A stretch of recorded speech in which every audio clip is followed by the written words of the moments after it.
Hello, welcome to TVP Seminar number 58. This seminar covers city systems and is part one of two-part series. We will obviously show the next part next Sunday. It is 23 minutes long and it is followed by a long Q&A session with the TVP admins. In the future, we hope to have Jacques and Roxanne back for the Q&As, and we'll also integrate newer individuals so they'll have that experience. So thank you for watching and enjoy the seminar. We're going to cover cities today. Cities in the Venus Project. How will they differ from conventional cities? Of course, a city would depend on the population size. The population size would depend on how far we are from resources. So that each of the cities will have a configuration necessary to maximize the function of each city. A description of cities. Those of you that have seen pictures of them, they are circular in arrangement. The reason for the circular configuration is that in some instances, if the city is divided into 16 parts or 8 parts, that we only do one segment of the city and then repeat that segment continuously. That saves a lot of energy and a lot of design time. The center of the city will be the managing area, the computerized area. The center of the city will also have facilities such as access to resources, medical care, dental care, schools. Everything will be in the center. That makes it possible for each segment of the city to function at the optimal level. Of course, the cities, instead of having parks, will be immersed in lovely gardens. The city itself will be a park, instead of having little areas set aside as a park. Outside the radius of the city, there'll be dwellings, either individual houses or apartment houses. It's a circular configuration that enables us to maximize the air conditioning, also the orientation and shape of the buildings. The buildings will be so shaped to permit air circulating through it. We will take advantage of the position of the sun and all of the other factors included. The buildings will be made of materials that require minimum maintenance. The exterior of the buildings will be a textured ceramic-like material, which requires minimum maintenance. The rooftop of the buildings will be comprised of ceramics that are photoelectric generators. Not only that, they will serve as corrugated surfaces to strengthen the roof itself. Instead of using tile roofs, which are nothing but dead weight, the building itself will be comprised of corrugations which support the roof. Of course, if it's dome-shaped, you don't need the corrugations. The ceramic material will be part of the roof itself. Not only that, the roof will be made of curved sections in some instances. The curved sections will be metallized to reflect the heat on pipes at the focal point of the curvature so that we get energy from that system. So it isn't just a roof. It's a photoelectric generator. It provides for hot water. It provides for longevity and provides for many different purposes. All of the roof elements are connected by prefabricated elements which make fabrication and change relatively easy. The building material itself will consist of a sandwich which is porous in the center and solid at both ends. In other words, in that way you won't have much condensation and you'll get maximum advantage of your structure. As the cities are updated, they can be disengaged and changed as required in the future. The housing will be the shortest distance away from the areas that people work at. As long as people work and serve during the transition, they will be no more than 3 or 4 minutes away from the workplace. So you have to spend a half hour driving to work or an hour driving to work. In other words, there'll be transportation units that take you all around the city and you get off at whatever radial belt you work at or you're occupied at. The circular conveyor will stop at the radial arms, and you take the conveyor, the radial spokes, to the area that you work at. Probably no more than 5 or 6 minutes to get to work. Instead of having a kitchen in every home, which in the future will vary, you will have dining areas with all kinds of food equipped and prepared by nutritional experts for different age groups. So the food will be engineered. When I use the term engineered, I mean selected on the basis of physical requirements. Now, of course, the taste of the community is very important. They will select the kind of taste and flavors that they want. Will it be a democracy? If by democracy you mean participation of everybody in the community in decision-making, they will make recommendations, all members of society. The recommendation will be made by a computerized system, and each recommendation will be weighed on the basis of merit, energy conservation, and material conservation. So people will participate according to each one's ability to participate. Mostly in the structural design, that will be accomplished by structural engineers.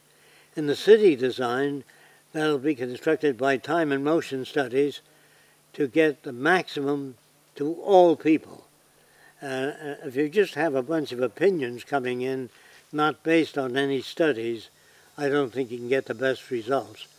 So when you use the term participatory democracy, how qualified are the people to participate? No one judges a qualification except their suggestions. Their suggestions are weighed against certain principles, energy determinants. And on that basis, that would be the operation of the city. All roads, all transportation systems will be linked to one city after the other. The city system will be linked to the central zone of the city or the outer perimeter. Our transportation units will eventually eliminate the need for motor vehicles, except for emergency vehicles. Motor vehicles are really a poor method of transportation. I would say that a sort of a train, not necessarily maglev would be between cities or monorails. The train system is a more efficient system and can take you almost to your doorstep. So you don't need an individual vehicle for each person, although they would be available if necessary. I would say the emergency vehicles have priority over all other vehicles, meaning human illness. Since hospitals and all physical equipment is in the middle of the city, you have the most efficient arrangement. Now, how will people participate? In whatever area they serve best. Many people will be multidisciplinarians, so they can serve in many different areas. Before submitting an opinion, they will carefully examine it and put it to test and talk to others about it before submission of ideas. The city itself will have an appearance related to its function. The function of the city is designed first. Whatever the buildings look like reflect the function of the buildings. You do not design a city and fill it in. You design a function and cover it. Whatever that looks like, that's what the cities look like. In other words, a hospital will look like the best way to serve as many people that can be served. The interior of the hospital will be the best for physicians to work in, for lighting, energy determinants, comfort of the people. So you have everything designed on the basis of human need. There are the artist, for example, might make suggestions. If the suggestions are relevant, they will be used. If they're merely pictorial, now sometimes pictures in a building will make it more comfortable for the patients. So we will use the arts And we will use entertainment if that entertainment reinforces the patients.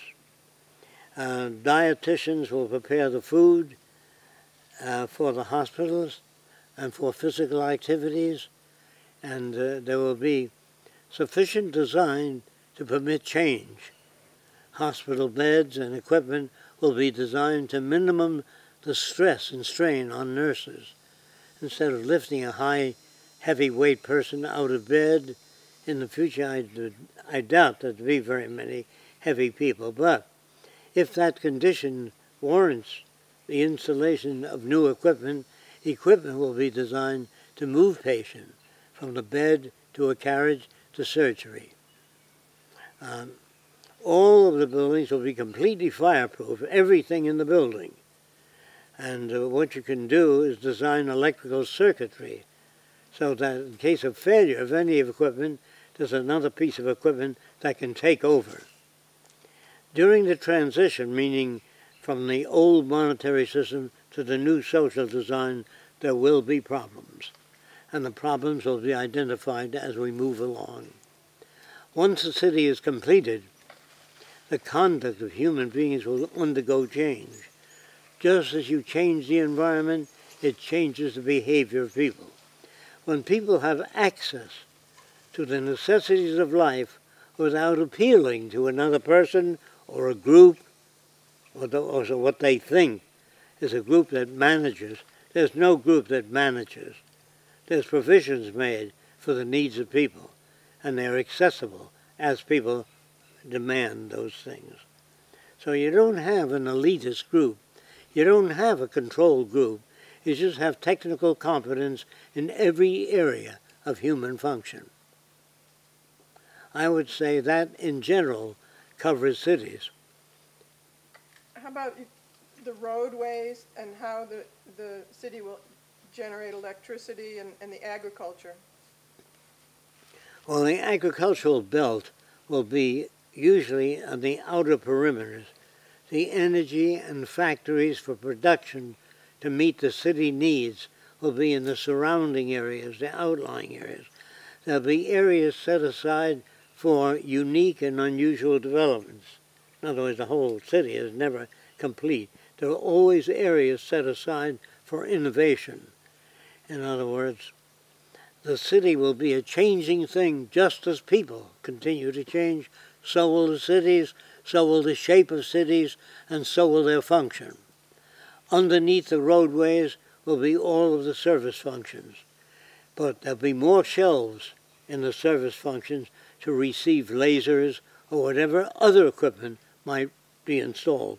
So instead of chopping up the highway every few years to put in new installations, there'll be a grading that's lifted up, and that grading provides people with access to the shelving and all the new installations. I would say that energy would be geothermal in many areas. In some areas there'd be solar heaters, but usually the architectural design of the buildings themselves would take advantage of prevailing wind currents and air circulation. Nothing is designed arbitrarily. Nothing is designed on the basis of ego, or nothing is designed to please an artist. They're always designed to serve the maximum function. And so, if that scares you, you'll have to consider the human body. Everything that you have on the body serves some kind of function. You have a few organs that are undergoing change called vestigial organs that are no longer serviced. I would say that in the future, most people, and just like their organs, their cities will serve maximum function for the development, meaning the ongoing process of all people. The institutions that exist, such as traditions, Christmas holidays, all of those things will be updated so that the function of the city will provide for more human needs than ever. There will be more expression, more individuality than ever dreamed of in the old monetary system, and more individuality. The purpose of the future is to generate individuality, creativity in the arts and sciences in all areas. Now, there's no limit to what humans can accomplish, and we see no limitations in any area if given the necessary environment to work in. No more digging up nickels and dimes for medical research in heart disease or any other physical ailment. Every lab is best equipped with whatever we can provide to enable them to solve problems. And that, in essence, is a high compression of a city system.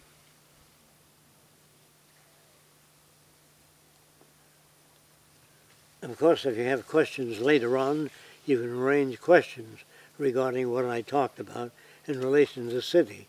If you have specific questions, and that goes for education as well, when you have specific educations, after you review our film on education and the schools of the future, after you review that, then you can prepare questions that you feel have not been answered. So we will do sequences, various social aspects of the future, which is open to questions for everyone. I'm thinking of because we're going to be showing photos and drawings. As of the many city. as you can. I wish you were in front of the city talking about the city, you know.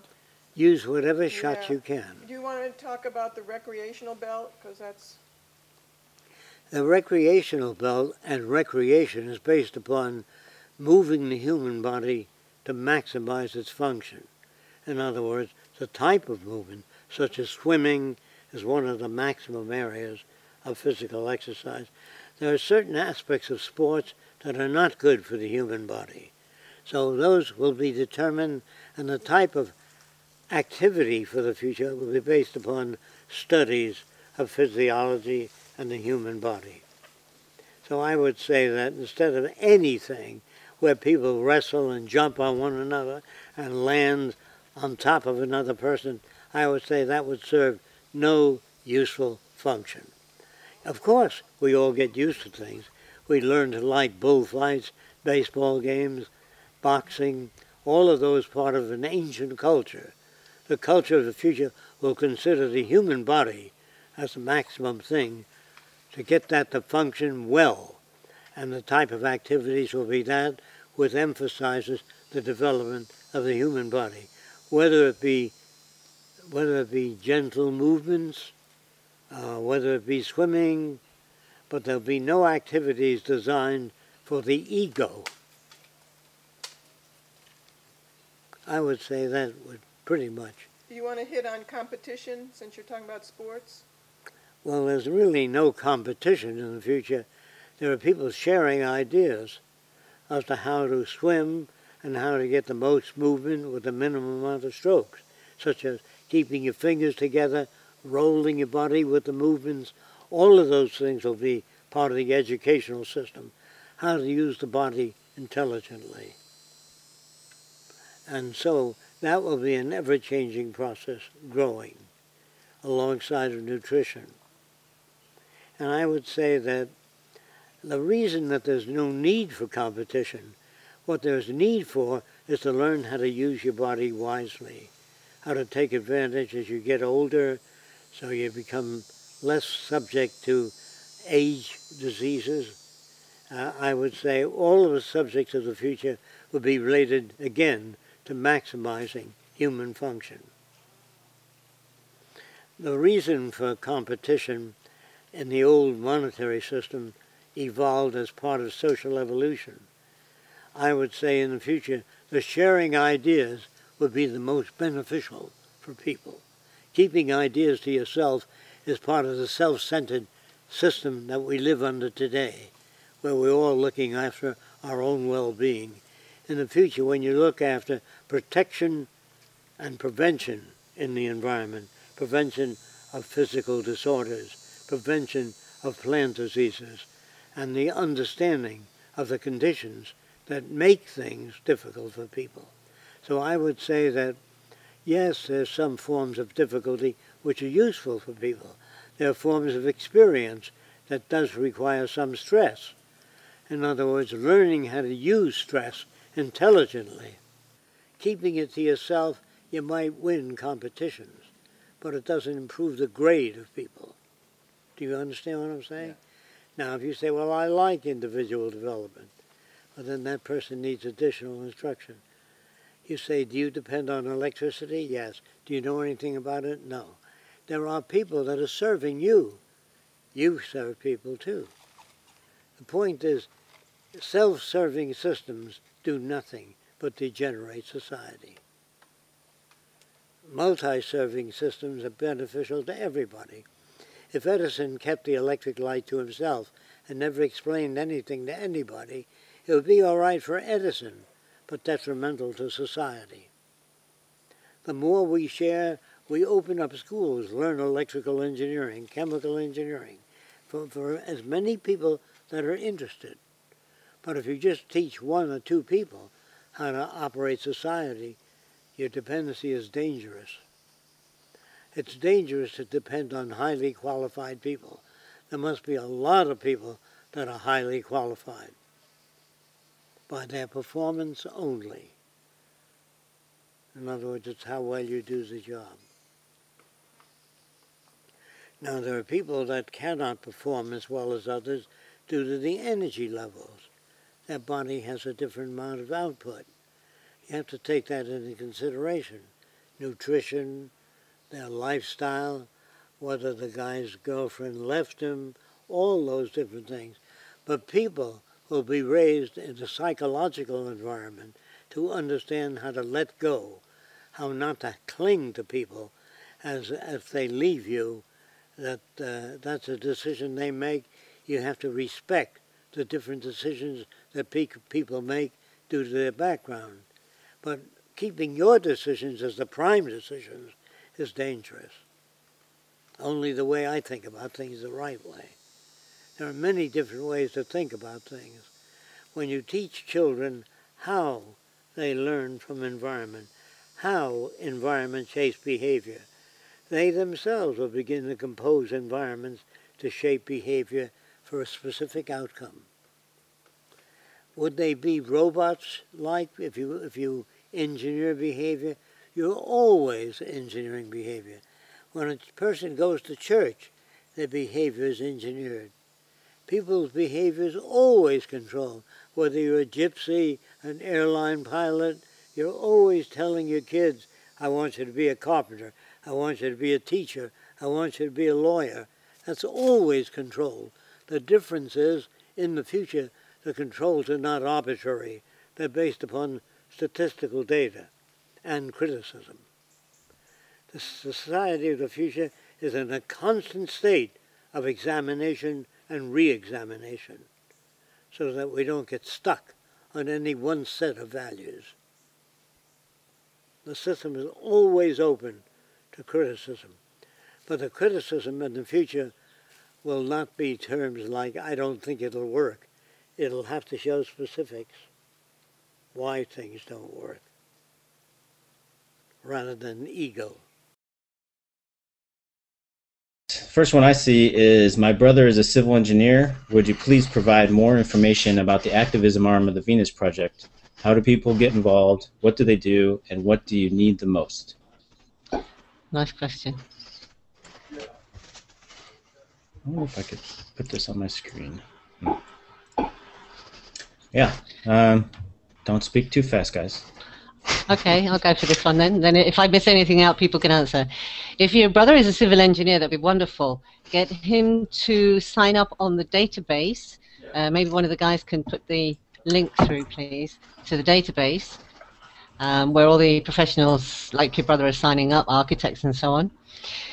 To get more information about the activist arm of the Venus Project, you can go to www.tvpactivism.com, and that's where the information about the teams are. You can see the different teams there that can be joined up, and there's also various Facebook accounts that you can join.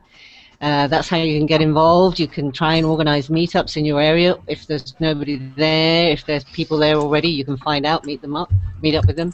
And what do we need the most? Well, what do we need the most? We need people who are professional in the technical line, whether it's architecture, whether it's computers, whatever. and we need people to tell people. We need speakers. We need people who can do not just talking day to day with the people around you, but people who can step up and do lectures and show, and do organize screenings and so on, and get the word out there. Okay, that's my input. Yeah, I agree. Anybody else? Thank you. Thanks. Yeah, I would say also don't forget the educational phase. So it doesn't matter how much you think you've already seen. There's always more. And I'm doing this for 1.5 years now, and I find new stuff every day. So don't forget to educate yourself. It's worth the time and worth the effort, I think, because the quality of your output will thank you. Yeah, absolutely. Next question. Sure. Yeah. Most new parents learn parenting skills from their own mother, father, and/or guardians. Will TVP develop and offer a parenting class for those wanting to have children? Well, I think there will definitely be much more guidance for people who are wanting to have children than there is nowadays, with obviously a totally different focus. Yes, absolutely. But I think the whole of society will be geared in a different way. So you'll see other people. You won't see like you do now with, you know, kids having a tantrum and the parents not knowing how to deal with it. We've all been through that, those of us that are parents. I think, you know, there'll be totally different ways. I would say it also depends on the time that you look at. So at the moment, I don't think we have the human resource or money to do so. So if you look in the future, if you look at the first city maybe, or steps before that, it's a matter of how much people get involved and how much people are on the teams and so on. So maybe yes. I see it as a byproduct type of system. A resource-based economy has a lot of byproducts. Like Roxanne will say something like, "You don't have to fight for women's rights or black rights or anybody's rights in a system where these things aren't. It's not necessary to fight for them." And I can give you an example of me, and that is that through my experience of furthering my education, learning about these concepts, these ideas, as a byproduct of that, I've learned to possibly be a better parent when and if I do become one. I know more tricks. I even know a trick of how to educate myself and how to seek out knowledge, seek out experts in these fields and that type of stuff. So I would see like it's nothing is specific. TVP will make a class on parenting. I would say it's more of a generalized byproduct. It'll be there. It will happen, and maybe people will make an actual class, but I wouldn't say that's on the list right now. Yep. Next question. All right. What will be TVP's plan of action after Jacques is gone with respect? How will TVP continue moving forward without its key speaker? Is there no hope of repairing the working relationship with Peter Joseph, a proven motivator and powerful public speaker? Well, let's say there are 3 questions in there. The first 2 are pretty much one, and there's the second part about Peter Joseph. How will TVP move forward? Well, it all really depends on all of us. If we are good enough at speaking, if we train ourselves, if we learn as much as we can, and apply all this knowledge and train ourselves in speaking, then obviously we'll carry this forward. This is us, meaning everybody who's here, everybody who's listening, Roxanne, Joel, everybody at the Venus Project, and it really depends on how much effort you put into it. For example, if I look at myself, I say I want to put 10 hours a week, 20 hours a week, 50 hours a week. Would that make me a key speaker? Would that make me professional? I don't know. How can I prove that? Well, very easy. Just speak to other people and see if they understand what you're saying, and basically if the information that you provide is along the lines of the Venus Project. The working relationship with Peter Joseph, Jacques has said many times in many videos that he is always keeping the door open, and this goes for everybody. He always leaves the door open because it's not that Jacques has closed the door. Jacques has actually invited Peter many times on many radio shows for him to come back and learn about the Venus Project, for him to come back and work together. But the response from Peter is none until now. I hope really this answers it.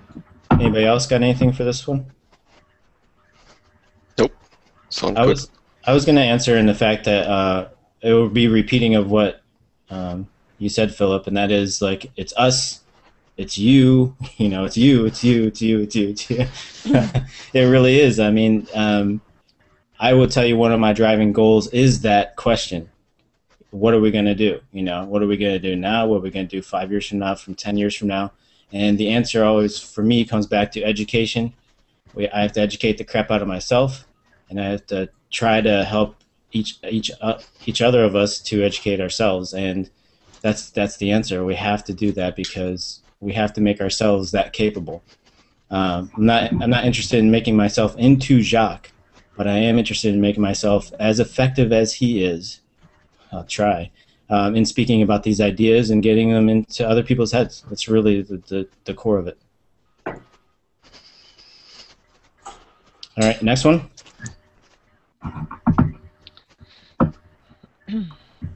All right, I'll do it. Does an RBE have a list of jobs, functions, and skills that are desirable and useful? Is there a list of ones that will become obsolete? Anything to do with banking will be right out the door. Anything whatsoever vaguely remoted with the monetary system will be right out the door. Anything to do with byproducts of it as well. But what will be useful? Anything technical, I would say, no. Basically, most of the stuff will be automated, so most of the stuff will be obsolete. Let's call them exploring stuff will remain. I mean, we're all little explorers. In the future, there will be no doctors per se, like today. They will be automated, replaced by nanotechnology or something like that. But there will be biologists who will still explore human body and stuff like that. Yeah, Vixie, you don't have a golden list made up of what's relevant and irrelevant? No, I think the best way. I dropped it on the floor. I'm sorry. I think the best way to find out is to read Jacques' books, to watch Jacques' lectures, because there's so much material in there where you can then estimate by yourself. From my perspective today, I find it very easy to go through this world and at least from my viewpoint, interpret it into the future where we can arrive at. So again, education is the key, I think. So you can see by yourself. You will get a different viewpoint of the world surrounding you. Yep. Okay. So I would say there's no list, but it's through education the list becomes apparent. Yeah. Okay. Could you please describe in detail what people can do and access in the art and music centers? I can answer that one, or try to. Anybody that's interested in art and music can obtain anything that is available in the distribution centers. If there seems to be an area where there's a lot of violin players, they'll get a lot of violins in there. But basically, if they don't happen to have one in the center when you go, you'll be able to order one. And as for stuff like art and painting and stuff, all the new materials that come out would be available and so on. You have much more freedom now. I mean, now it costs so much to go into anything like this. If you have to buy paint and stuff like that, or an instrument, it can cost a fortune. So it will all be free. Also, new ideas maybe. So if anybody invented some special new instrument, something like that, or a new paint that's not harmful to nature or humans, So. Be interesting to see a child go into a music center who wanted to and pick up the instrument they want to and start to play when and how they want to, instead of what we might have now more often where it's the parents nudging the child to do this or that. So it's a much different atmosphere. Yep. Yeah. Okay. Whether it's instruments or whether it's ballet dancing or something like that. Yeah, it's tough. It's tough, really tough to talk about what will this be like, what will that be like. I think Joel talked about it last week. It's all just us projecting. Okay, we got you, Vixie. I think if you want to get a close look or a good look at what the future in these areas would be like, be it science or musicians or whatever art, look at the people that are really successful in these areas, or look like, for the lack of a better term, heroes to us, like Bach or Beethoven or newer artists, whatever. So these are the people that maybe could do what they wanted to do. You know, they had fun doing it, so they are kind of successful. Not in every case, but in most cases in these areas, you have people that do things they have fun doing, and this improves the quality of the output. So, yeah. Again, we can use the current world to try to look what the future will look like. Okay. All right. Anything else on that one, or I'll move on? All right. Yeah. Feel free to jump in and yell at me or whatever. So, okay. Is TVP structured to accept land, resource, and asset donations? It really depends on what kind of land, resources, and asset donations are there. For example, if somebody comes up to the Venus project and says, "Look, here is 100 acres of land. Here you go." You know, what from then on, what are they going to do with it? Yeah. You know? Well, they have a structure. Yeah. Sorry, man. They have a structure of profit organization and a nonprofit organization. So I think between one of the two, they should be able to accept something into one of the two organizations. I don't know how exactly it's done. I'm not a lawyer or that level. Yeah, this is basically a question for Roxanne. If you have anything and you want to give it, just email Roxanne. That's it. Yeah. All right. Is TVP planning a website for people with low bandwidth? Yeah, go ahead, Daniel. Would be a question for me.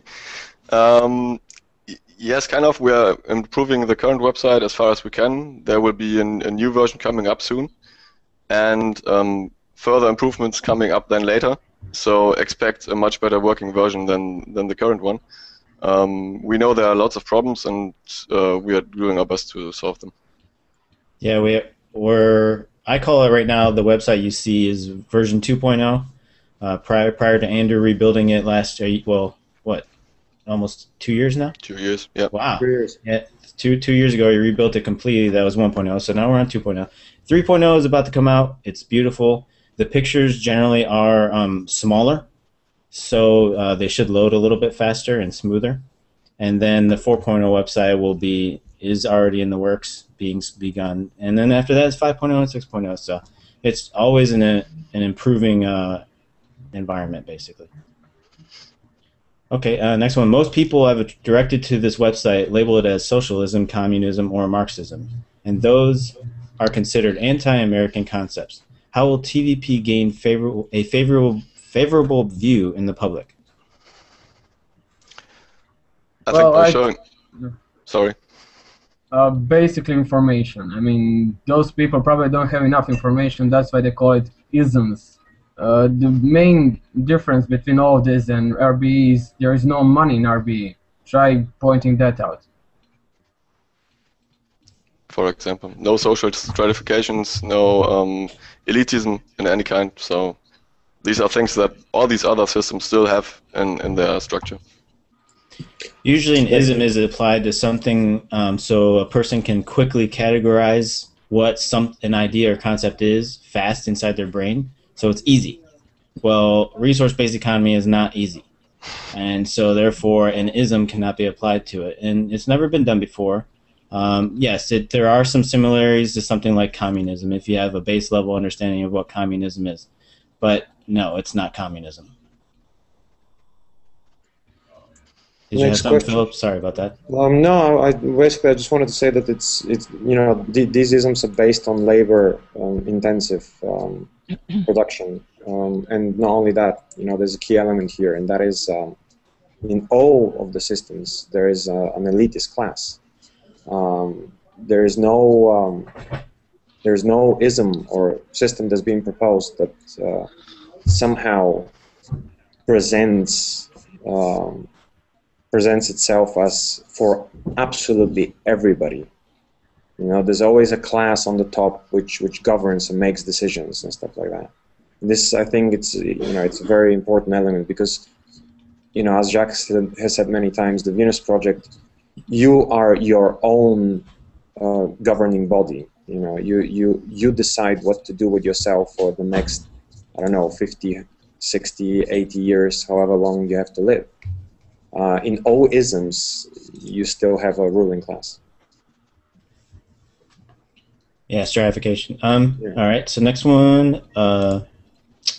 Sorry, moving quickly, so we Would can you get through agree these. that in our present society we need a government to facilitate the transition to a world the Venus Project proposes? If not, how do you see the transition happening without some kind of violent uprising by the people or in violent oppression by the establishment? Yes, something like that. I would say that it really depends. Right now it's projections again. It really depends on what kind of government there is. It really depends on what kind of, you know, which country would it be. There could be only projections. Jacques has said many times that it would take, you know, a lot in order for people to change their minds. And I think this is what we actually do. We educate ourselves, we educate other people, and just so I don't piss anybody off with another educate word, you know, it's very important to actually understand this. You know, it's very important to understand that there is nothing else except education that basically creates you as a person, that creates the self. Education, I don't mean going to school. Education is really looking at your father shouting at your mother, you know, or treating her well with flowers and candy. You know, this is every single moment, every single Who says treat flowers and candy is treating well? Oh, well, you know, in today's society. Yeah. So from that perspective, it's really important to know that, you know, education is the way systems change, really. So yeah, we're going to do that. We're going to educate as many people as possible. We're going to bring this information to them, and this which we hope to reduce the level of violent uprising that might happen, or violent oppression. Yeah, basically, how violent it will depends on all of us. That's also you who are watching this as well. But for the transition, if we manage to do so, there will be a government made out of scientists who will go through the transition. You know, just something like that. Not politicians, not them. Well, violence is usually a last resort by an individual who feels they have no other options. Guess what education does?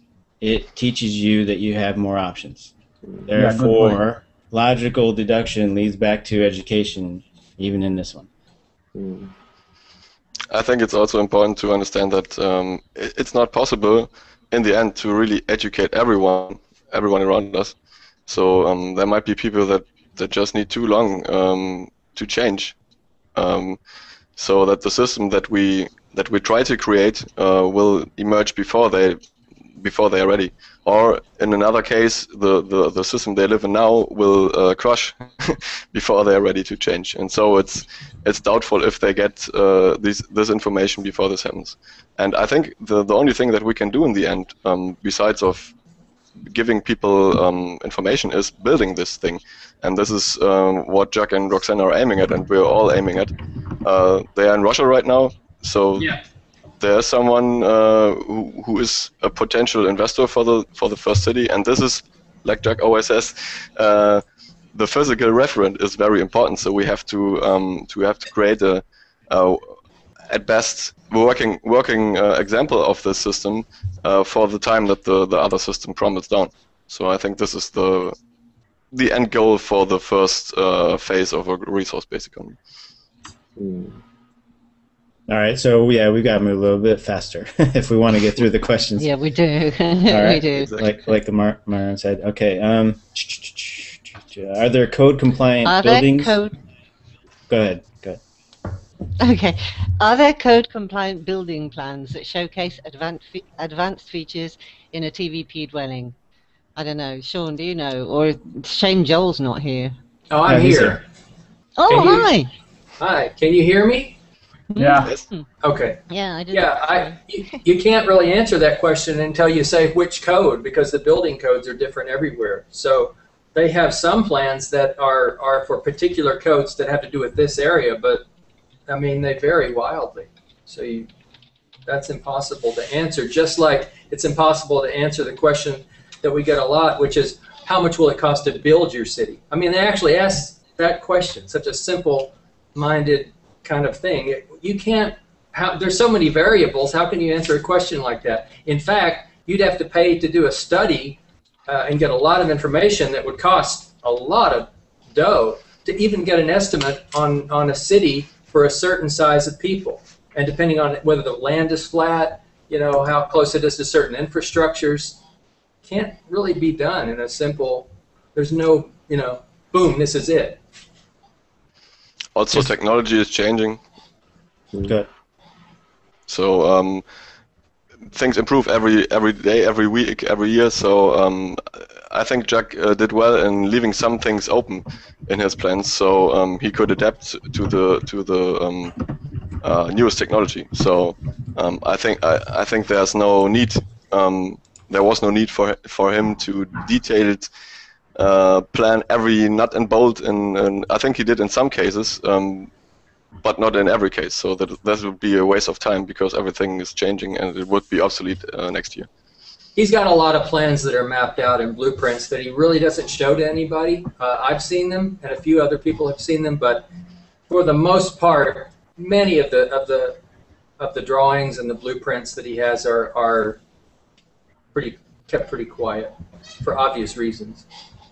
All right, so let's move on. You know, keeping in mind that each one of these questions we could spend hours on.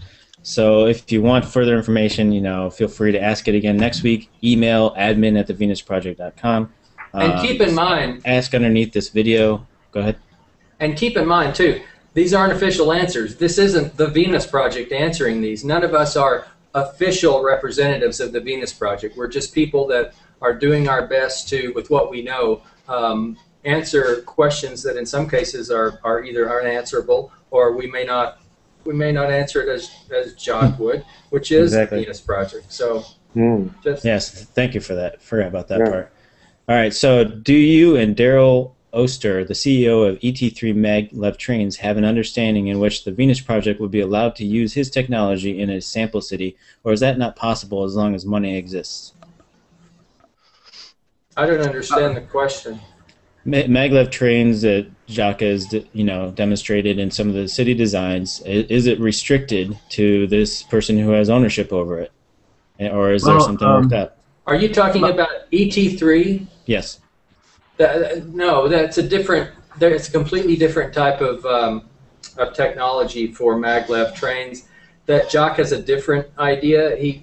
He feels that the enclosure, that the vacuum tubes enclosure, has some inherent risk and danger involved. So, but you know, not to say that that can't be rectified. But Jacques has a different way of producing a maglev train at high speed without the need for that vacuum type tube. Besides, maglev train will not be used inside the city. It's across cities. Right. But if anything happens to that tube in a vacuum, the people are killed. All right. It's like being out in space all of a sudden. Need more research and engineers. All right, next one. Palm Beach County hosts a community land trust for low-income housing.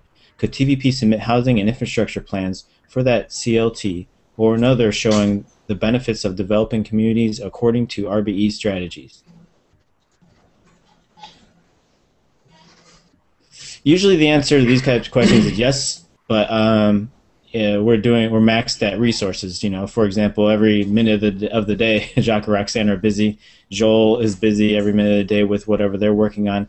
If you have an idea that you feel is strong and feel is useful, usually suggest if it has something to do directly with the Venus Project, you get in contact with admin@thevenusproject.com or meadows@thevenusproject.com and ask these questions. And that way you have direct interaction, and you can start this project. You can start this idea. But always in close collaboration with Jack and Roxanne, obviously. Not just everybody going off and starting their own things. Right. No? Right. Yeah, it just seems to me something like this would take a little bit of planning, a little bit of strategizing and that type of stuff, and I don't have time for it. You know, anybody else on this one? But if you've got some idea to introduce, excuse me, to introduce to the Venus Project, I would recommend before you send it, before you email it to them, make sure that it's something that you have worked on for a long enough period of time to develop it. We get a lot of emails from people that say, oh, you know, I had this idea about harnessing the power of you know, something, and it's just kind of a brain fart that they had that day. And we get like hundreds of emails a day. It just becomes burdensome. If you're, you know whether you're really worked out something or not. And if you haven't, we suggest that you do your diligence and develop it to the point where you feel that it's professional enough to submit, as if you were going to submit it to someone in the establishment. It's really helpful because then they're more efficiently using their time. Otherwise, and the same thing goes with critiques. You know, I think somebody said something about, you know, if you're going to critique, maybe it even says it in the video. I don't remember. Yeah, work it out. have a well-developed critique, not just some brain fart, like you said. I think it's right at the end of the video, right before Jacques says something about ego. So yeah, and I've developed how do you submit your ideas, you know, and do a write-up, you know, find all kinds of research if you can to back what you're talking about up. Do a presentation, be it a slideshow or a Google presentation, or even upwards of doing a video to really get the idea of the premise of your idea across to people. But generally that doesn't happen. They just, I just saw a Zeitgeist Addendum, and I want to talk to you about, you know, a free energy machine that here's my drawing, my diagram, and this can save the world. And you know, we appreciate their enthusiasm, and I can certainly identify with being there myself at times in my life. But you know, we would ask that, at least for people that are hearing this, to develop your idea before you prematurely try to put it out. Right. And you know, see if you have some technical acumen to back it up. Of course, how would you know other than to try it? I don't know. All right. Yeah, we might have to push some of these questions next week. I'll just go. Will genetic screening used to alert couples of potential diseases and defects that could affect the quality of their life of their children? Will genetic screening be used to alert potential diseases and effects that could affect the quality of life of their children? It's already being used. Yeah. Yes, it is, exactly. So, yeah, so, all right, that's a good enough answer, right? Yeah, let's go on. Will people be viewed as resources too? Will there be an online assessment tool that people can use to evaluate their education and skills to determine contribution potentials in an RBE? Yes. Very simple answer, yes. Yeah, I mean, this is my dream. I don't know how I'm going to accomplish it, but I'm working on it. And if you have ideas and want to help develop these pretty complex surveys, then get a hold of us. That's also a tricky question because it sets up the perception of an elite hierarchy of people and their ability to participate in that society. And when you're trying to just get the sales pitch across to people about this new civilization, it might be not palatable to go into that, but for people that ask, you know, have the discussion. But I don't think there's a simple answer to that type of thing at the moment. But it's worthy of discussion. I would say that you can view it as a really friendly system if you know, for example, things like an existing system is the Khan Academy, for example, where you can just watch your own learning curve. So just like Joel said before, regarding approving stuff that you submit to somebody before you do it, so have you really worked it out? And I think it's the same for your own education. And at the point that you can, in a friendly way, with no yeah, feeling of Big Brother watching you or something. You can watch your own learning curve, and it's fun to you for you to learn. I think it's a completely different system, and people will won't have a problem with yeah, showing their progress. All right, let's move on. All the buildings designs are noted as having sheathing with solar energy capturing abilities, and I'm not familiar with seamless white photovoltaic cells. Is there a real-world building design that has advanced beyond just being a dome shell? I think I've seen a few examples of things being developed like this, but I'm not sure if they are real-life buildings or just prototypes. So that the whole shell is a... Isn't there paint? Yeah, I think something so. like this. And I saw a video very thin layer. Yeah. There's also spherical photovoltaic cell, silicon-based and stuff like that. But yeah, that was like a Japanese video, right? Mm. Yeah.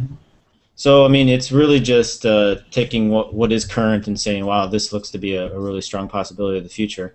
But I don't. What's the last question? Is there a real-world building design that has advanced beyond just being a dome shell? Yeah. So are there designs that are further than what we've seen so far? I don't understand the question, really. I think it's more meant in regards to the buildings at the research center. So is there a building that is not just the structure, but already with photovoltaic cells and self-sustaining energy and stuff like that? I think it's meant this way. Well, we don't have any solar cells here. You know, they can't afford it, and they've discussed that a lot with people, that they'd rather spend the money that has come in on books and, you know, educating people, and they're not interested in setting themselves up with a nice, you know, place. Although it would be great to have solar here. Or there was a question like this similar, and it was about can TVP redirect some of the money to updating one of their buildings to try to represent, you know. Those buildings are essentially technology-wise 20 years old, you know, and is there an updated version of it, and should there be redirected money? That seems to be kind of a similar question. How are you going to do that without funding? That's a lot of money. Yeah, yeah. I would say that the following question would, or the answer would be yes, if you find a funding sponsor. So go ahead and do so for the people who ask. Yeah, and these are good questions. It's just sometimes tough to answer them directly. All right, what attempts has the Venus Project made to gain support with the celebrity community to help finance Phase 3? I think everything that the Venus Project does is an attempt to reach anybody that can be reached, whether a celebrity is reached or not. You know, that remains to be seen. But Jacques has, over the years, known many celebrities, dealt with them directly and personally. They're not always at that point where social concerns are meaningful to them. So, you know, this is just where we're at right now. Reach who you can. If you know a celebrity, well, by all means. You might isolate yourself from them by mentioning this, but... Or like with Larry King, I think the problem with Larry King back then was that he just had limitations in showing some aspects of what Jack said, and he wanted to limit what Jack said, and so he just popped out of it. Larry King really, apparently, from what I've heard Jacques talk about, Larry and Jacques were friends. Jacques had known him since a very young age, but it wasn't really up to Larry King. It was more up to the programmers of the station that said, "Hey, we've got advertisers. You can't let this guy come on and say some of this shit that he's saying." So you understand that. Yeah, and aren't celebrities kind of a close-knit community, and they don't want to be. Generally, they wouldn't want to be ostracized from that, and some of these ideas, which would then lead to people thinking, wow, you know, this could be the downfall of capitalism, blah, blah, blah, blah. Why would a movie studio want to hire somebody that's preaching these type of ideas? That it could hurt their career, it could hurt their monetary income, you know, that type of stuff. So it's a tough battle, but there have been a couple of like things. Who's the person from Avatar that that one girl? That was Well, flying the that's kind of nothing, really. You know, she was just at a fair or something. yeah, yeah. One happened to film her reaction to something. So. Well, we've had the marketing team prior to this, and we, everybody gets excited and they start emailing and sending out stuff, and then we developed a marketing team, and the marketing team is really an extension of Roxanne, and Roxanne is usually the marketing team in that sense, and she puts out things like press releases and emails, and puts out important emails on behalf of the Venus Project. And the marketing team, the idea with that is to gather professionals who know SEO marketing, internet marketing, emailing, all these stuff, and really put out professional level approaches, to people, especially like celebrities, governments, institutions, that type of thing. It still isn't off the ground. It's still like in baby phase, I suppose it is, or the fetal stage. So I encourage anybody who's interested in doing that to come get involved in the marketing team, share the ideas, and learn from each other who are supposedly experts in marketing, rather than just spamming out emails because you're motivated to. Because enthusiasm without professionalism, to me, is nothing. And keep in mind, too, that celebrities and government people, these are some of the most well-adjusted people in society, and you probably heard Jacques say that everyone's well adjusted for where they're coming from, but if we try to understand what we're adjusted to, that's not easy.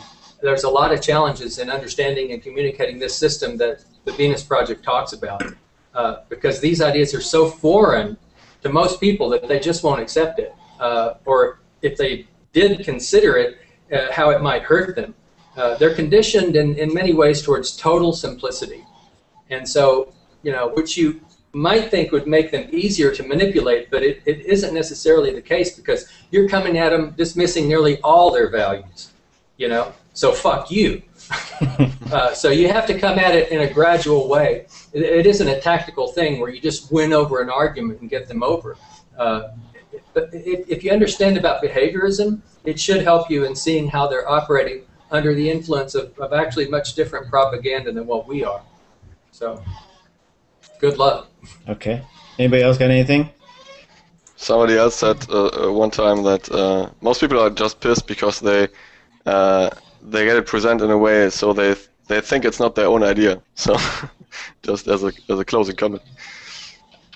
All right. Does presented in a way they think it's their idea.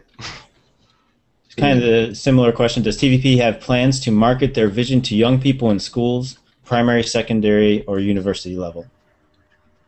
Well, I'll try to answer that.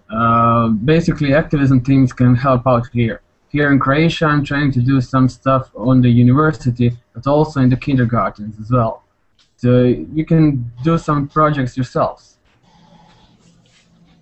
I'd say that's even harder nut to crack than celebrities, trying to reach kids, It's like Jacques said, when he was younger, parents would see him coming and they would pull their children out of the streets, because it was a real threat. Well, you're looked at the same way, so you can kind of get an idea of how it feels. Yeah, well, I'm not saying don't try, but I'm just saying get an idea of what you're up against, and of course, how do you do that? You go out and try and do it, and you get your head used as a battering ram. Yeah, I have a plan. I have a plan, so I'll just let you know how it works out. It is gonna be hard, Yeah. All right, so I've listened to many of the recorded seminars, and Jacques Fresco emphasizes the correct uses of language, especially when the word has multiple definitions, subject to broad interpretation, or commonly misused. Will TVP issue a dictionary? We talked to Jacques about that before, like a dictionary of operational definitions, because it's so hard to use communication with people to work out our differences. But if we understand and deal with differences in people, we might do better. Like there's so many social arrangements in the present system that make it impossible to have a good self-sufficiency. We seek approval, but what do we want? Do we really want approval, or do we want a working system? And the Venus Project tries to introduce that. Introducing a new language at the present time would be so difficult, if not impossible, You know, you and there's actually a few of the old lectures, the classic lectures from the 70s, where he went into more mechanistic breakdown of language and semantics. That he really doesn't do that today so much because it just kind of goes over people's heads. But forgot what I was going to say. Yeah, are they going to print one or not? I don't think so.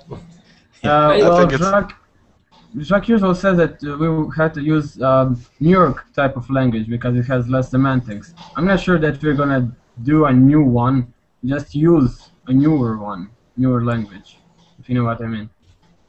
I see the usefulness of a completely new language that's, you know, not subject to interpretation. But my attitude towards it was, I'm trying to approach people with new ideas and concepts, and you want me to teach them a new language? Oh man.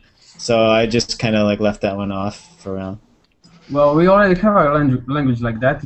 It's scientific language. The idea here is to have two languages, and the second one will have some semantics, but as little as possible. Yeah, and I think we can. Sorry. I think we can try to make the today's language as scientifically as possible by just defining what we mean by different terms. So I think maybe that's also one aim of the question. So a dictionary in the form of, you can type in, hey, what does you know, resource-based economy mean? What does what do feelings mean broadly in the sense of what the Venus Project thinks about it? And you will have a form to type in your question and your search phrase, and you will get many different information items that help you along the way to get a similar viewpoint of what we are talking about. So this is one way to adapt our current day language to a more scientific way by just defining terms. Yeah. All right, so we're halfway done with the questions. You guys want to keep going, or you want to cut off for next week? Only halfway. Yeah. We left this Google moderator open all week, and it definitely got filled up, which is great. You know, I mean, last week we had 3. So do they everybody watching, and hang on one second, everybody watching, just keep in mind, you know, try to narrow the questions down, be very specific, and maybe even group them. And maybe we can even have a couple of our people kind of go through them prior and maybe organize them so we can get through them more efficiently. But I'm all for finishing these out. It's just going to make for a longer overall recording.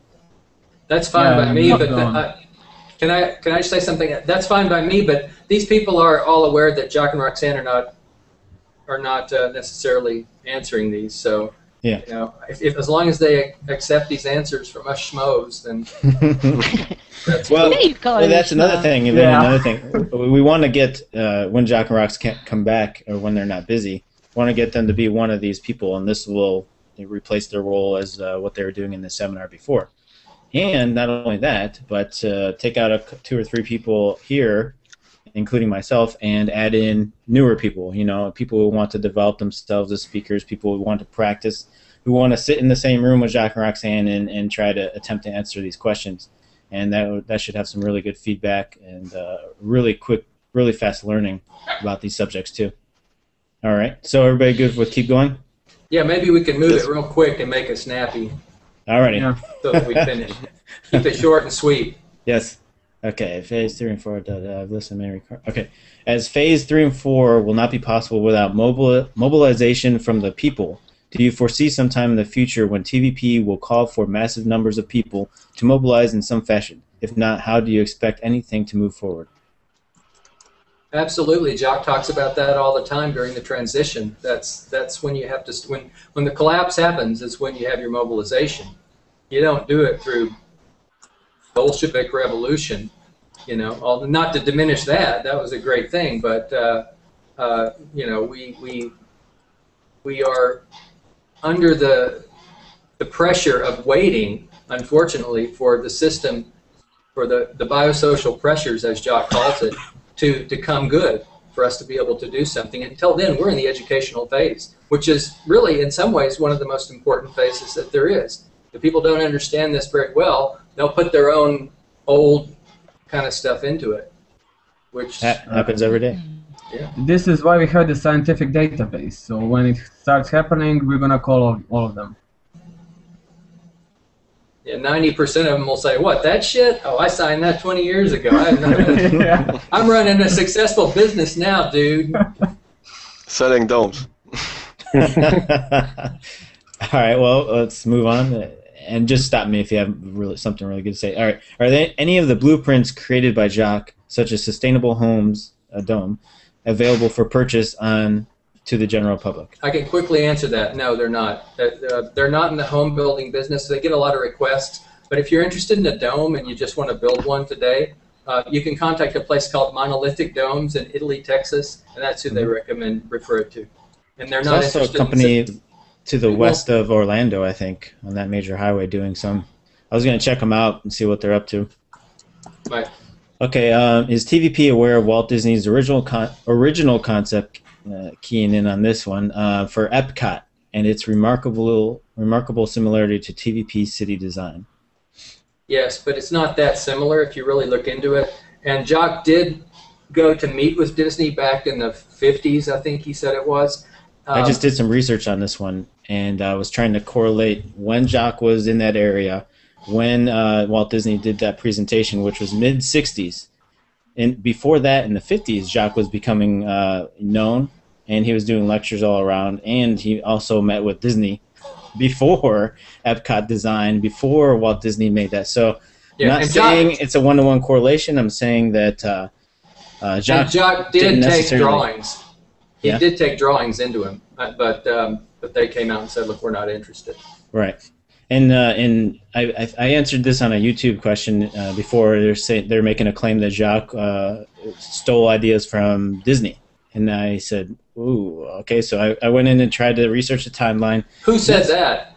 It was a video based on it. Yeah. Well, I've gotten a couple of emails like that too, but those kind of accusations don't hold any water. I can't say no, it didn't happen, but I can say it seems from the evidence. Just leave it alone. Yeah.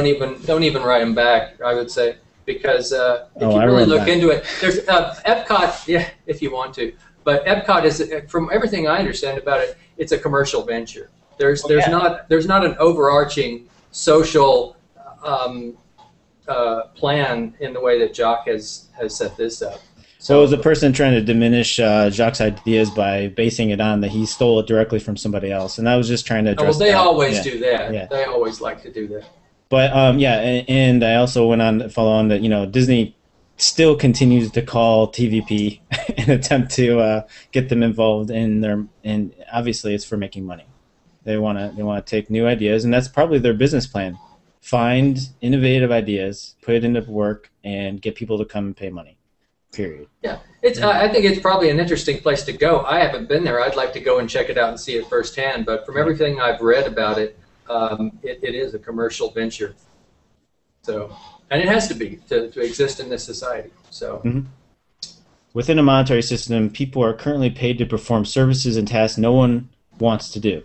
If a function cannot be transferred to an automated system, who will be assigned to carry out those tasks? Volunteers. I've heard Jacques. I would answer it, but I'm going to refer to how Jacques probably answered it, if I remember correctly, and that was like, okay, give me an example of a task that cannot be replaced by automation. I'm not sure if I understood the question. Can you read it again? Let me see. If a function cannot be transferred to an automated system, who will be assigned to carry out those tasks? But whoever wants to. Volunteers. I think that you'll have volunteers for even, the quote-unquote toilet scrubbing jobs. Not that there'd be anything like that, but, dangerous jobs. It's hard to imagine that we wouldn't have an all-out effort on making those jobs obsolete. But from what I understand about how this system would operate, you really have no shortage of participants and people that would want. And also, you vary the incentive through, like if people normally work a 4-day work week, you do this kind of job, you only work 2 days a week. So that maybe it's not. Well, if you read Jacques' books, you'll see that if you want to use a certain establishment, a certain building or something like that, and that building requires some kind of maintenance, human maintenance, then by using it, you have to later do some maintenance on it for a few hours, something like that, until it gets fully automated. I think that most jobs will it will really be fun for people to do that, because if I imagine informing myself about some, for example, resource mining under the earth, most people or some people have just fun moving big machines or something, you know, working with technology, testing new stuff under very rough conditions or something like that, because it's a challenge for them. So I think it can even be some kind of vacation for some people. So it will be a very different viewpoint than we have today. Yeah, I mean, I know a guy. He fixes sewers, and he has to do a nasty kind of job. And I told him one time, I said, "You must really, you know, not like this job." He said, "No, I love it. I've been doing it for 30-something years. It's I'm doing well at it. I wouldn't do anything else." And I thought, well, that's refreshing, I guess, but. I couldn't see it myself, but I don't think you'll have a problem with people stepping up to the bat, to the jobs that need to be done in a society that looks out for all people. There's a few different factors into it. If you integrate automation into every aspect that you can, there are some projections that less than 10%, maybe even up to or lower down to 7% of people would ever even have to work, and because of machines, because of robotics, because of automation. And these 7% will have vastly more than 7% of the population that is incentivized to work and help the global society.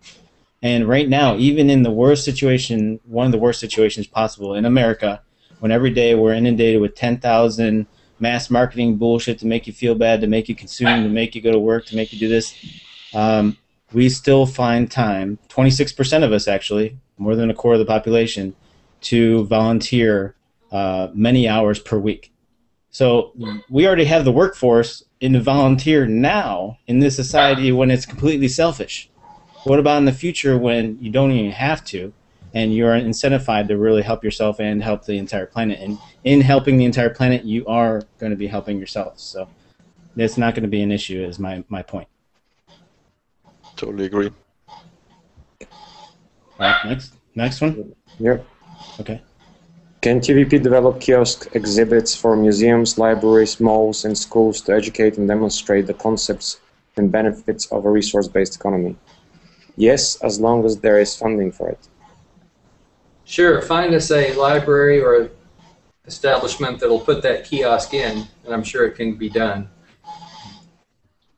Well, this is why we have a lot of online materials, and about the kiosk, activism teams are supposed to do that if they want to. For example, we have some kind of exhibition, an event in Germany soon, end of September, and of course, problem, like already said, is mostly funding. So if you want to support us, please do so. Next question. Now the TVP Films project seems to have failed to get a valid scriptwriter. Do you think that money would be better spent on television advertising to the general public? No, they don't agree with that. Jock feels a scriptwriter can be found, but they're kind of going at it after the number of tries so far from a little different direction. To maybe try to do it themselves for the most part, and then get a professional person to kind of tighten it up. But we'll have to see how that goes. Jock is a tough guy to meet the particular vision that he has for it. And I've seen, in the few years that I've been here, I've seen a lot of people come and go in that effort, and it just has never worked out. So I picked up the script and saw the first page I opened up was a soldier shooting somebody else, and I was like, "What? How does this even close?" And Roxanne just said, "Yeah, exactly." So yeah, what a pain. I'm amazed at some of the scripts that some of the people have produced who actually sat through the tour and had private sessions with Jock where he really went into a lot of details with them for them to really get what this value system is about. And the shit that they still came out with was mind-boggling. It's like it had nothing to do with this. So. Yeah. All right. I have just watched Future by Design. Would you care to comment to what percentage or degree are the models used constructible and usable today? Oh, okay. I'm sorry. I read that a little bit wrong. For example, the ion propulsion possible. Is ion propulsion possible? VTOL units, particles are electrified and discharge hovering. Is ion propulsion possible? Myron, you're the engineer, man. I don't know is Well, the best answer from my side.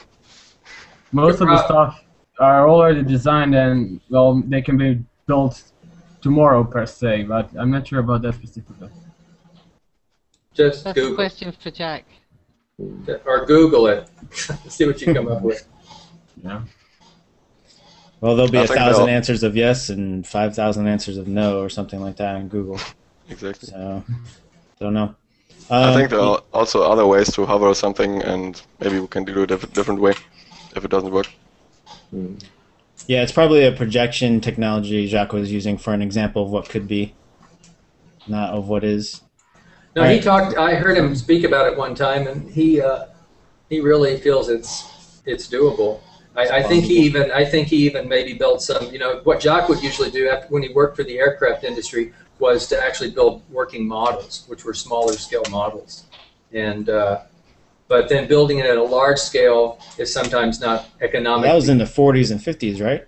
Yeah, that's right. That's what's crazy. Most of our technology that is in propulsion is from that time frame, even now, or at least that we're aware of. Yeah, he did a lot in terms of wing design too, Mhm. and anti-icing systems.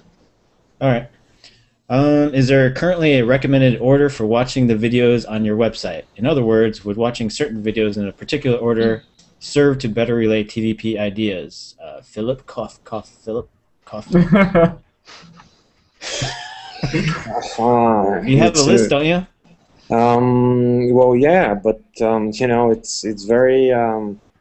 That would be a great thing to have. I mean, I wish the YouTube site that I started and administrate had that kind of arrangement, but it just kind of evolved that way. I just sort of put one lecture up after the other, and we'll try to continue to do so. But I guess I'm not very good at organizing it in a sensible way in terms of introducing new people to it. So unfortunately, you get somebody new comes on there and they pick up some of these lectures that are a little more hard-hitting and they get turned off before they've had the introductory steps. And so I agree, but I'm not able to. One of the people in here is what he's done is actually categorized all the 108 or something videos that are on the YouTube channel, and yeah, I mean this really goes in TVP education and etc. But it's a good question because you can't really start presenting something to somebody in let's say a standard way. The person who's asking that question, I need to ask him at least another 50 questions before, you know, I basically say to him, well, you know, don't start with human behavior. All right, maybe you're a more technical guy and you're not really interested in human behavior. Start with, you know. Yes, a sensible sequence is certainly doable, I think. And if anybody's willing to set up a playlist and submit it to me, I'll go in and initiate that. Yeah, I'll definitely get in contact with you once we're ready. It wouldn't be hard to do, but I just I can't quite. For a new do it person, generally, we usually say the website is really good, is one of the best sources. The book, The Best That Money Can't Buy. I would say Paradise or Oblivion kind of leapfrogged over Future by Design recently as being maybe number 3 on that list, and that's free, available on YouTube. Future by Design is that was the kind of the one of the things that got me. So. Future by Design is a good intro that's non-threatening in terms of a lot of areas that might be, you know, touchy. Zeitgeist Addendum, my God, you know, he really turns a lot of people that are religious off and against you even. So that can hurt. I mean, regarding the videos, what maybe the guy's actually saying, because the question is so interesting. I mean, you know, he's gone to that point where it says, you know, in what order shall I watch the videos? Well, I would recommend go everything chronological, you know.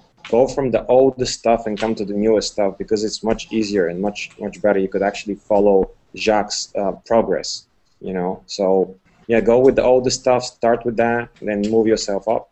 I don't know about that. Yeah. I think the 70s and I also- 80s lectures are pretty high-minded. No, I'm yeah, gonna those jump look in here, not at guys. all. Those 70s lectures. Oh, you going? Yeah, I'd like no. I'm just Oh. trying to jump in Oh. because you guys aren't letting me get a word in We're edgeways. hogging the mic. Sorry. Yeah, go Sorry ahead. about the dogs there. Okay, if the dogs are quiet, I hope they're quiet. I think that everybody should be taken at their own particular speed. As Philip was saying a little bit before, that you know somebody might be more inclined towards the technological part, somebody else might be more inclined towards the values part. So I think you need to know the person that you're going to send the videos linked to before you start just dishing out stuff. I think we all wake up in our own different moment. We all have a trigger that is pulled at some point that starts us off on this looking for something better, and we all arrive at different stages and with different baggage. So, you know, take that into account before you start. Some people might be better off with a video that's not even TVP directly related, something like the story of stuff or something. It depends on how much they know already about what's going on in the world.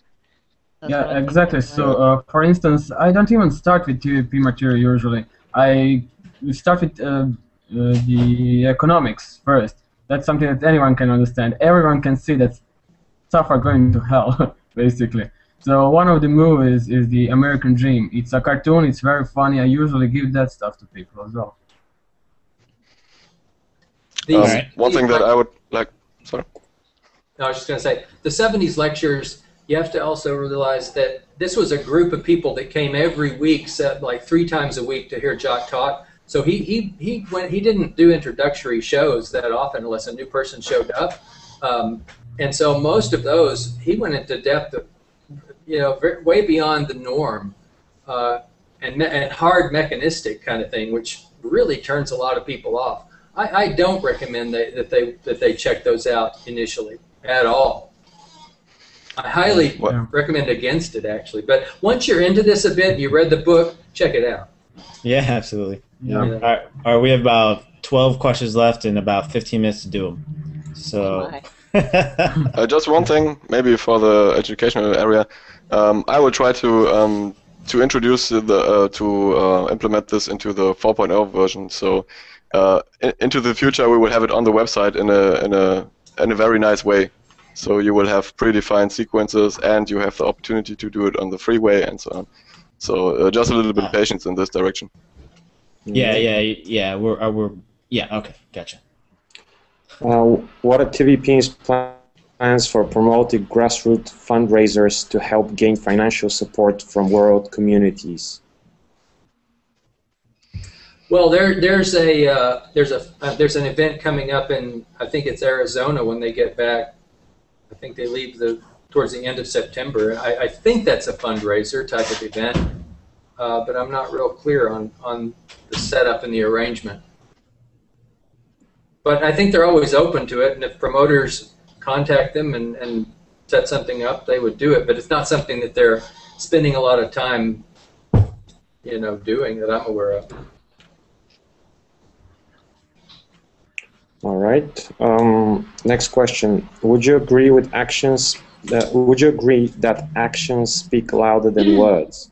If so, why does it seem that TVP serves as more of a brilliant think tank than organizations such as PETA, who meet, plan, set goals, and accomplish their goals? Well, we have a goal. It's education, so we do a lot of stuff. I mean, this is something we do as well, seminars and all of this stuff.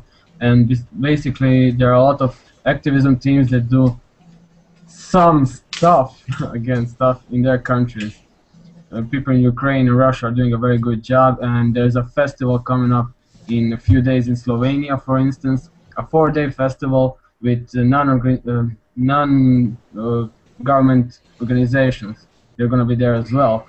And we were just in Banja Luka with Jacques Fresco and stuff like that. I mean, there's a lot of things getting done. You just don't know about them, I guess. Yeah, it's another one of the problems that we're working on. Yep. It's something that again, that people need to understand. It's not just us. We need other people as well. This isn't something that's been up and running for years, you know. It's growing and it's us that's making it grow, and we need people to help nurture it and help it grow. And we get a lot of emails from people that say, let's start doing something. Why don't we do something now? You know, they just saw one of the films, and when they say that, I don't think they quite understand how insulting that they actually are. Jacques and Roxanne, and Jacques especially, has been working on it for so many years and doing so many things, and we work every day here on it. It's just that I think people have a certain fixed idea that's culture bound on what doing something actually is. If they think doing something is,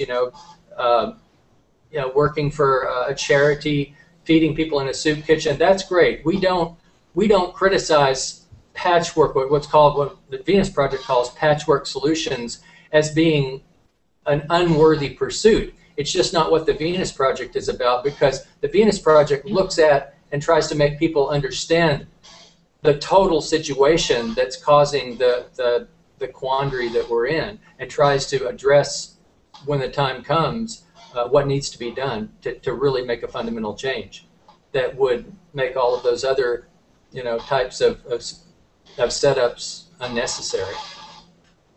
I think as well that these organizations are wonderful, but as Jack usually says, they don't go far enough. They go for one or two aspects, and they fight and they give everything they've got for these things, and like to get a law changed or whatever, and they finally do it after many years and many demonstrations in the street and so on and so forth, and then another government comes along and all their hard work goes to nothing because the law is changed back. So we have to look at the whole thing. We can't just look at bits. We need to look at the whole thing. Yes. All right, next one. Is Jacques or Roxanne considering nominating themselves TED Prize for the TED Prize this year? And I think yes. I think somebody else nominated them, and you can actually nominate them yourself. I mean, we need votes. They don't nominate themselves for things. It's better that other people do that. You don't want to stand up and toot your own trumpet. So. Yeah, again, you can vote for them if you want. They need votes. All right. Has Jacques looked into PRT, personal rapid transit, such as the Vectus system at this VectusPRT.com benefit? It is more efficient to move only the number of small vehicles that are required at the moment, rather than a huge, heavy transver. I guess we'll ask Jacques. Yeah, I'd say do that. Wait for him to talk about it. Yeah. All right. So, Mr. Fresco. Oh, geez. Yeah. Well, I mean, they should be back when? I think they come back here on the 17th. I think they come back here for the 17th. Okay, so they'll be here for like a week or two, and probably. Roxanne wrote me on 15th, I think. 15th, okay. 15th, yeah. I'm trying to get them on here before that, even wherever they're at, be it the Russia or the UK, and. It's hard. Yeah. Just getting in touch with them is kind of hard for me, and I need to get in touch with them. Exactly. So, Jacques' designs are made so that you can make a big ship or a small ship depending on how much parts you put on it. I mean, you can make it smaller or bigger in just a few minutes. It's modular. All right, the question is for Mr. Fresco. You suggest that the first step to a resource-based economy is declaring all the Earth's resources as common heritage. Is this possible? How and when? It has to be possible, otherwise anything we're doing is fruitless. So, I think Jack would answer, it depends on what we do. So it could go wrong. We might kill each other, but we try to avoid this by working together here. And if you want, you can join. Exactly. Come and help us push the cart. Right. When people of the world see the benefits of it, it seems like it would happen. Yeah, basically, that's an agreement between all the people on this earth. We all have to agree on this. But first, we're going to have to do the movie and then the city so that they see it. Yeah. Next question. Is the storyline/script for the motion picture based on any novels or short stories written by Jacques? If so, are there any books available out there today, or will there be in the future? And does the motion picture have a title yet?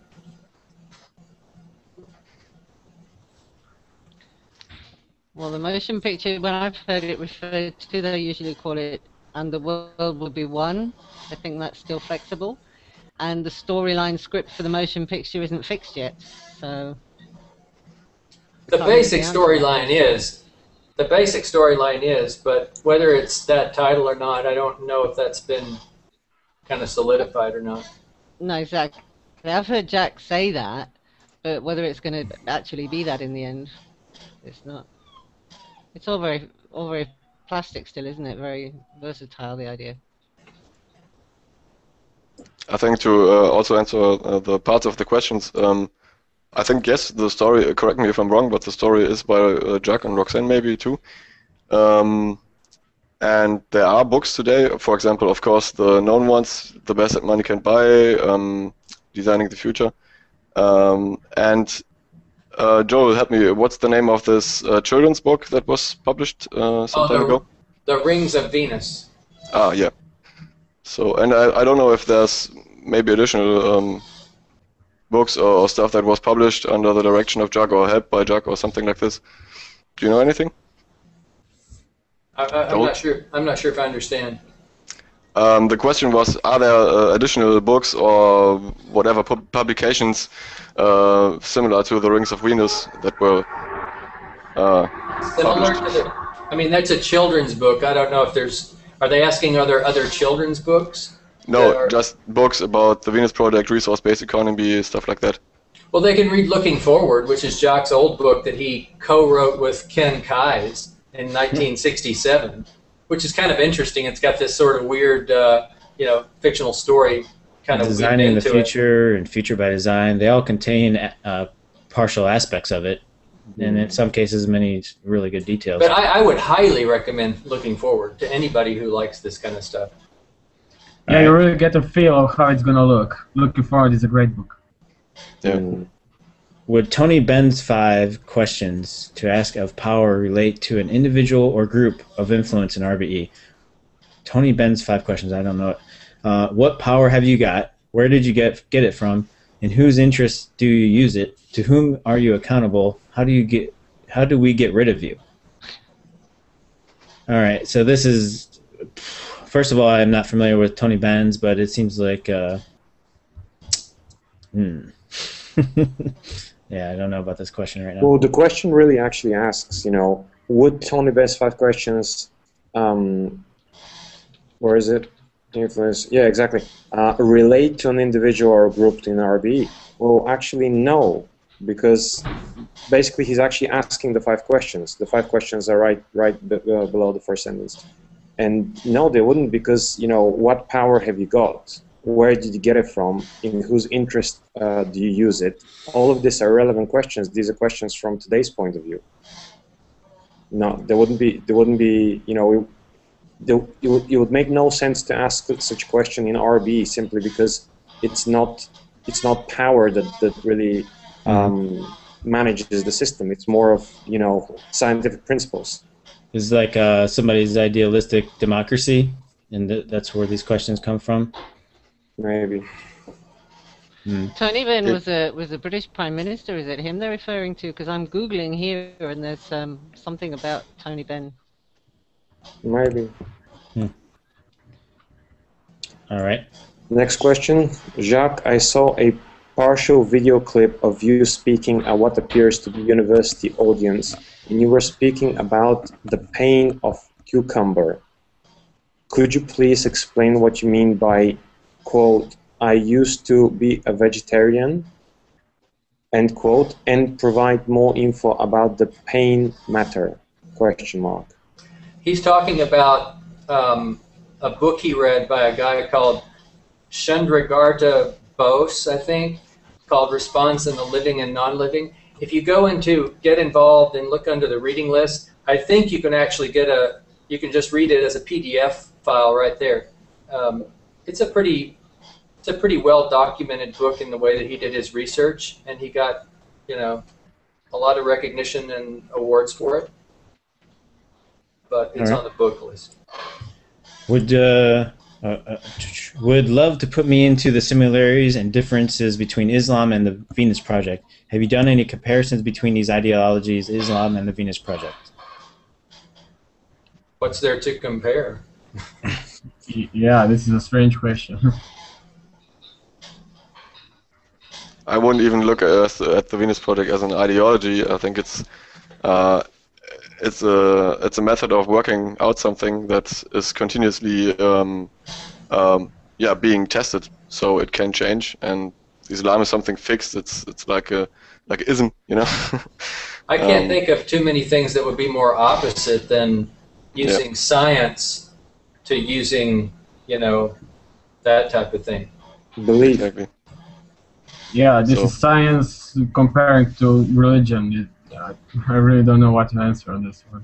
Well, if I we think were talking about Christianism, we'd be talking about creating a paradise on earth. Now, I don't know enough about Islam to know if there is a similar thing in the Quran, but that would be a similarity. But then putting it into reality by using technology and not faith. Yeah, I think most religions have this kind of viewpoint in their system for their people, maybe not for other religions, but for their own. We can find similarities with almost every system because it enhances the quality of life for their people. Most systems do, not everyone. I like of course. Yeah, sorry. I like one of the quotes of Carl Sagan, I think, where he says that, he doesn't want to believe, he wants to know. So I think, there is a big difference. In the Venus Project, we use science and we know. In Islam, there's a whole lot of belief there. So. But there's a problem with that too, because to say that you know is also a little bit unscientific, because you never, there's no science says we have closer approximations. It doesn't say, so it's kind of, I think, learning gradually how to kind of tighten up your ways of thinking about certain things. But we also talk. Go ahead. No, just saner, never sane.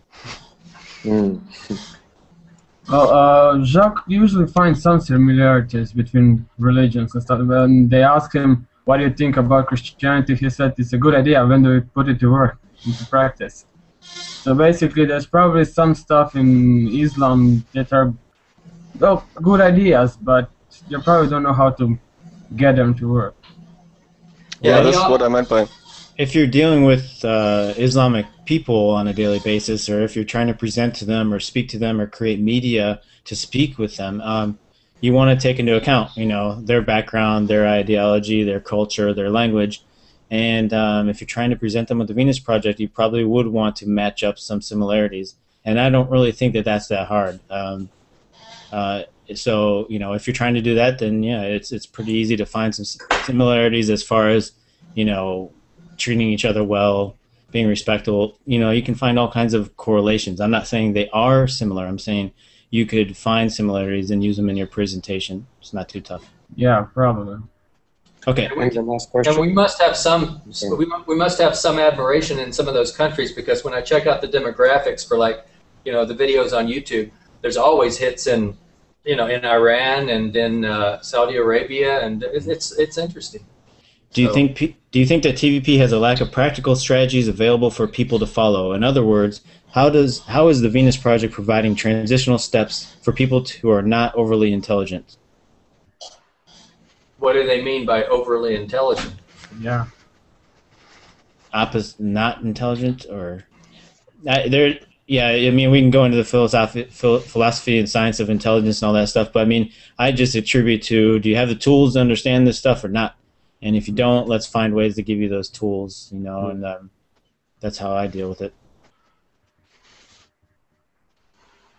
All right, final question. Yeah. As I learn more about TVP, I'm left somewhat torn on which platform to support. 3 dots. TVP or the Zeitgeist movement. Full stop.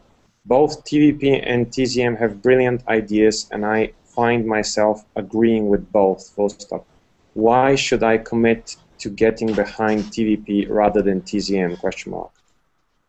Well, in some countries, TVP and TZM still work together. It's the same goal, basically. Just some slight different methods. I'm not aware of that. I'm not in Slovenia and Bulgaria, they're working together. In Slovenia now, there's a festival. TVP is working with TZM, and Roxanne said it's fine. Basically, she doesn't care if you're a TZM or a TVP guy. as long as you are educated, as long as you know what you're talking about, and as long as you're going for the same goal as we are. That's basically it. Yeah, I mean, it's an interesting question. It basically says like, could you please make up my mind for me, which is something that I'd very much run away from. I hate making people's minds up. What I would suggest to that person is actually to get as much involved in one of the party and then the other, and see which one brings them more joy, and he wants to get more involved in that.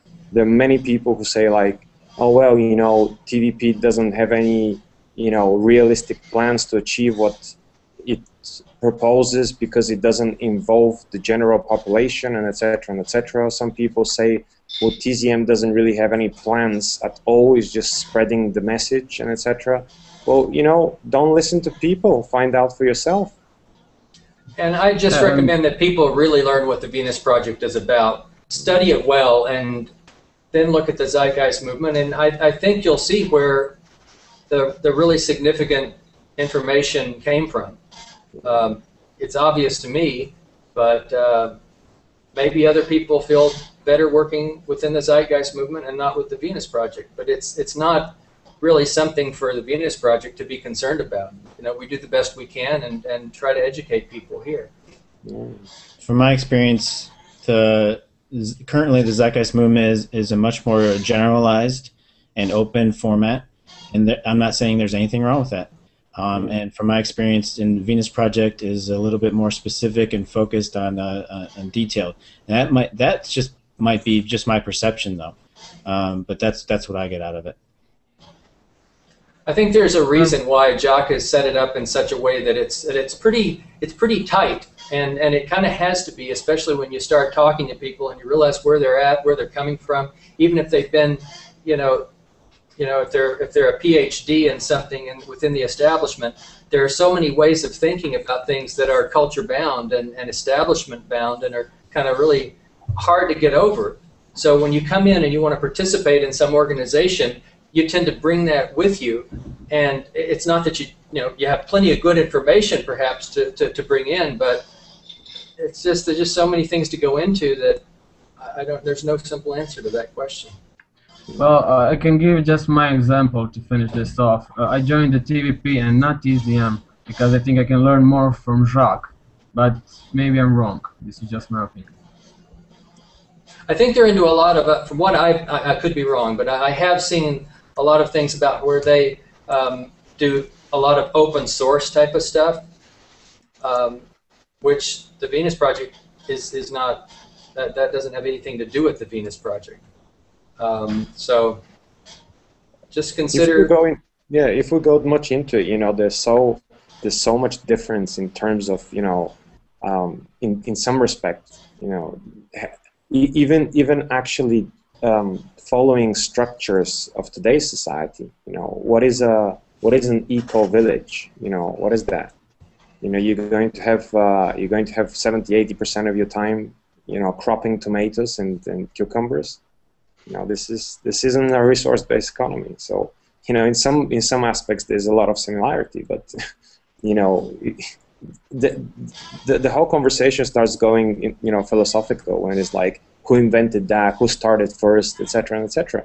If that person who's asking that question really does not concern themselves with where it originated from, what it is, who thought it up, who designed it, and who's the first guy, if he's not really into the measuring contest, then I really think that he would go a long way. Just look at the information and see how much there is. See how much there is from the Zeitgeist movement point, and see how much there is from the Venus Project. And if the Zeitgeist movement can produce 50 books, on how to do things, and he's done the research, they have tests and many examples, it's a good start. But look into the Venus Project and see how much there is, because there's quite a lot. All right. Anybody got anything before we wrap up? No. Just basically it's good to end up with our names, as Joe said, just not to forget that. Yeah. Okay. Yeah, go ahead. We got Daniel all the way on the left side of the panel. Daniel Kotsrovova. How do you pronounce that, man? I don't know. You call me Daniel K. That's enough, I think. Okay. It's too complicated. All right. Yeah, we got Philip Ivanov. We got Joel. I don't even know your last name, Joel, but not that matters. Marin. Is that correct? Okay. Yeah, Marin. Sean and Vixie. And again, this is our second week doing this, so forgive any mistakes. I tried to transition very well, and we'll keep trying, and maybe we'll try different platforms.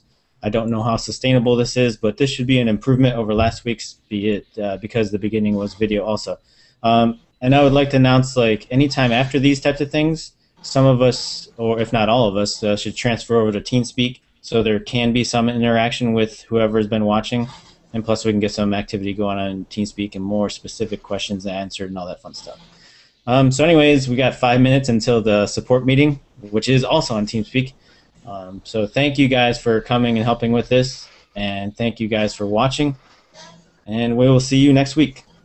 Bye-bye. See you.